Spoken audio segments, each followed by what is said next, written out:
It's Sunday, May 15th, 2022. This is all about your Benjamins and your weekly mixtape and weekend review video. Hope you had a great day. As you can see, it is a beautiful day here in Fishers, Indiana. Had to come outside to record the video and enjoy this beautiful weather. Let's get to the headlines that may or may not be impacting your financial plan and portfolio. And unfortunately this week, we're starting off with a headline that is extremely tragic. It has nothing to do with your portfolio or your financial plan, but it's one that I just wanted to start off with and try to usually stay out of. This isn't even a political topic, but just, news that is negative and news that has nothing to do with what it is that you might be looking for from All About Your Benjamins. But the shooting in Buffalo that killed 10 and injured 3 is still just weighing on my mind, and it's mind-blowing to me, although it shouldn't be because we see this multiple times. But I just have a hard time believing that we live in a society, in a world where somebody has so much hate in them that they drive out of their way to murder innocent people just because of the color of their skin, as we're learning on this situation. So I don't know really what to say about it other than it's been weighing on my mind and I felt the need to address it. But the personal frustration that I hear, this fear that kind of comes in, just thinking that this could happen to anybody. Like obviously there was a targeted community in this situation, but what's to prevent more of this stuff from happening?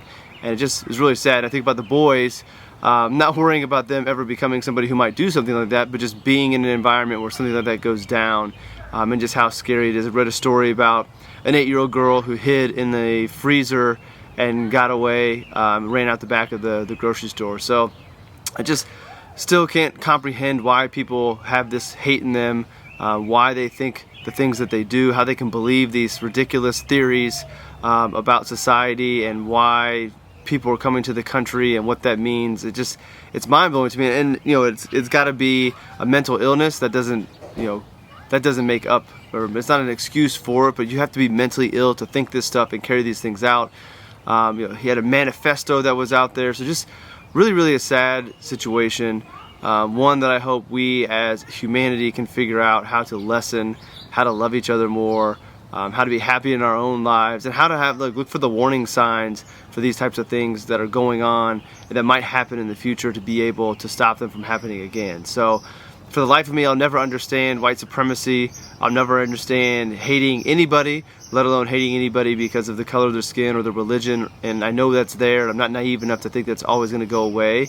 But as somebody who does not understand that belief, to see this thing happen, it just blows me away. So I don't love starting out on a down note, but I also feel like this is an event that's not worth glancing over and pretending like it didn't happen. And it's been weighing on my mind, so I felt the need to bring it up. So obviously thinking to everybody in that community, in the extended community, it goes beyond just that community in Buffalo, family and friends across the country and the world that are impacted by this nonsense. So hopefully we can get to a place where people aren't doing these types of things. It's going to take a lot of work, but nonetheless, just a sad situation. Let's get to headlines that are more connected to your financial plan. And we'll start with the market. The market had a positive up day on Friday, but I talked about this last week. It was a pretty big day, 3% up on some of the indexes, 2.5%. And typically, and there's no rules, but typically you see bigger one-day bounces in bear markets. And we know we're in a bear market in the NASDAQ. Earlier last week, the S&P touched bear market territory. So a bear market, by definition, is 20% decline from the highs. So we've been trending that way so far this year. We've talked about how this behavior is normal in the markets. There's a great chart that maybe I'll try to throw in this week. I don't think I threw it in last week, from JP Morgan, that shows 30 years of annual returns, and pretty much every year you have some point of the year where you're down, even when you finish up. And even in years that you finish up big, you've had points of the time in that year where you were down pretty significant. So not making any predictions here, not making any claims to think that we're going to end the year positive, but it's not without question. But more importantly, the takeaway should be that this is normal. Having a decline in the market, having bear markets, while they're not fun, is a normal part of investing. It's why we get those returns that are designed to keep up with inflation and exceed inflation. And we've had a great run in the market, so to have a pullback and have a slowdown is not abnormal. And again, this is normal behavior for the market. Testing everybody's risk tolerance. I'm sure our risk tolerance was much greater over the last 5 years because it's easy to take on risk when everything's going up. but then when things go south, how comfortable are you with that risk that you were taking? Is now the time to readjust your risk within your portfolio? That's something that you need to look at your plan, the implications of that, and then also talk to your advisor or somebody you trust to determine is now the best time. Typically, changing your risk tolerance, changing your portfolio in the middle of a decline is not the best course of action, but if it's keeping you up at night, stressing you out, and maybe an adjustment is it. And what does that adjustment look like? Again, consult your plan, see what the impact could be to the long term, talk to your advisor, and understand the trade-offs of staying invested and versus making changes. But again, historically, making a change at a period like now is not the best thing to do. And then when things recover, go back and maybe write down the way you're feeling right now. Create a journal on those days that you're feeling like you want to go make a change to your portfolio, and write that down and revisit those thoughts when the market's doing better. So revisit how you feel right now when the market's up 15-20% to see, are you taking on too much risk because things are good? Revisit this time and say, hey, let's dial it back just in case, because we know eventually we're going to experience times like this. We just don't want to get too far over our skis when it comes to risk and give ourselves way more risk than we're comfortable with, and then adjust it at the wrong time. So nonetheless, we'll see what the markets do this upcoming week. We don't really invest week to week, but it's hard to ignore it, especially when it's covered all the time. And with the big declines, you get the markets in turmoil headlines and the doom and gloom things that come out. Take everything that you read and watch, including this commentary from me, with a grain of salt. You've got to make your best decisions for you and your family and your plans, but just remember that there are people who have your best interest in mind, who want to help and educate and help you make the right decisions. And you have people and organizations out there that all they care about is selling advertising dollars, and doom and gloom and newsletters and all of these things pull people in. It's way more attractive than saying, stay the course, don't deviate from the plan, which again, historically has been the best course of action. So consult your plan, consult your advisor if you feel like you need to make any changes. Inflation. So inflation over the last month is still high, still above 8%, but it actually grew at a slower rate. So I think we were at 8.5%, it grew at 8.3%. So not showing any signs of declining much quicker. The decline in inflation had been attributed to gas prices going down for a period of time, which have gone back up. So we could see a print next month if all things stay the same, that inflation ticked back up. Which brings us to the next headline, which is Jerome Powell being confirmed by the Senate to keep on leading the Federal Reserve.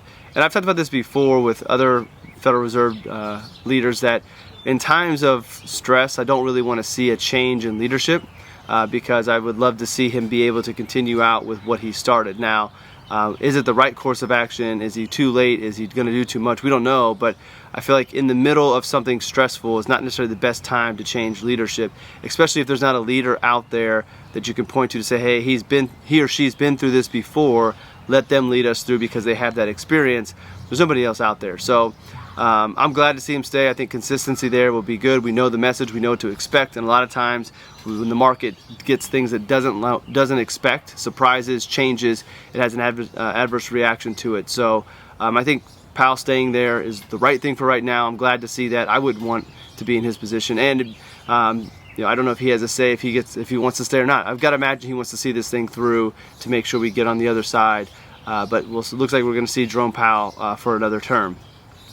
Heading over to the crypto space, if you have been following it all, you know a lot of drama and excitement to the negative has been going on over the last week with stablecoins. So high level stablecoins you can kind of think of like money market funds for the crypto space. They're designed to hold their value. Some of them are pegged to the dollar or pegged to treasuries. Others are pegged to some algorithms, some computer programs. So Terra is a crypto asset. They have a stable coin, and it broke the buck, is what they say, at least with money markets, meaning it lost its ability to peg dollar for dollar, and it went down to maybe 23 cents, and basically was kind of blowing up live. So people were losing their money they thought was safe, and people are using these dollars to go out and lend, and we saw this big risk. We saw it plummet real quick. So these are dollars that people invested and put into Terra thinking it was going to be safe, and it went the other direction. So the headline says there was a run on the bank. It wasn't a real run on the bank, it was a run on the crypto bank. But this is just pointing out the importance of understanding what it is that you're investing in. There were people using these vehicles to earn 20% interest, which is obviously has to have a risk to it if it's getting 20% when the regular rates are around 1% or less. So understanding what you're investing in, understanding if you're looking at stable coins, the difference.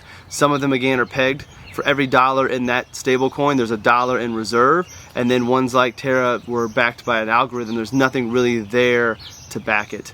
Now, this is going to bring a lot of scrutiny on the crypto space, which I think is warranted. You know, we need some more guidance, regulation to prevent these things from happening and blowing up on a large scale.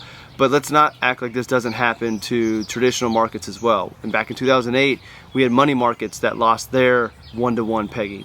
So this is something that can happen in a regular financial system. It's not unique to crypto. It's just that it's probably easier at this stage to happen in crypto, given a lot of projects that aren't as secure and stable as they might seem. And it's going to draw a lot more attention because it's crypto assets. But this has happened in regular traditional investments as well. So it's not unique to crypto.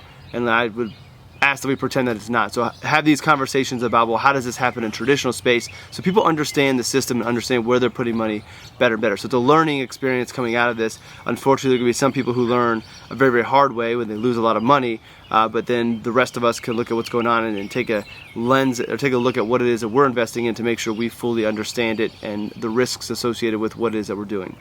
All right, wait for the markets. Just a quick couple headlines. Apple is disconnecting the iPod after 2 decades. I remember I had an iPod 1 that I had, the very first one. I think I have it somewhere in the house. It doesn't work, but it'd be kind of cool to dig it back up. And the way I got it was I had all of my CDs. I had 3 big books of CDs, if you remember those. All of my CDs. I love music. And basically, long story short, somebody unzipped the window to my Jeep Wrangler and stole those CDs. So with the insurance money, I bought back some of the classics, but then this new thing had come out called an iPod, and I used proceeds from the insurance to go buy that, as well as some of those main albums that I really wanted to get back. And from that point on, that was really my first introduction to Apple. They hooked me with that. So not surprised to see it go. We have an old iPhone that we let Roman use that's basically like an iPod Touch. He gets no cellular on it, it's only on data, music on it. For the life of me, I don't know why he wants to use that over an iPad, because it's basically a mini iPad as well, but the iPod will be discontinued. So if you have one and it's unopened, you might want to hang on to that, and in 15-20 years it might be worth something on Rally Road or something like that. It'd be kind of cool to have one of those. And finally, the Lunar Eclipse is going to be happening this year, so if you have clear skies, which hopefully we maintain these through the night, you'll be able to see the Lunar Eclipse. Little fun fact, when I was younger, for a period of time, I wanted to be an astronaut, like so many kids might, but I remember having a telescope and posters on the wall. I've always had an interest in space. Went down to, wasn't space camp, but we took a trip down to NASA in middle school, I think 6th grade. So I always have had an interest in space, just not super deep. So, but I do like to see these types of things. I think it's really cool. So be on the lookout for the lunar eclipse this Sunday. So today, if you're watching it live or after I post this, be cool to see that. So it'll be a blood moon. So seeing a red moon would be a pretty cool thing to see. So check your local news to see when it's going to be best for you to see that and check it out. So a little bit longer than usual, but I had a number of headlines this week, an eventful week to cover those things. So appreciate you tuning in. Hope it all helped out and break down the headlines that you heard for the week and how it may or may not, which is usually on the may not side, impact your portfolio. Be sure to check the mixtape down below. If you're watching this on YouTube, head to allaboutyourbenjamins.com. Check the mixtape articles. The supporting articles from the Wall Street Journal for the topics of today's discussion are there as well, along with a visual from Pursuit, my other little brand, and a tweet from Danny Miranda. So check those out. Have a great rest of your day, and we'll see you all next week. Thank you for tuning in, and yeah, see you in the next episode.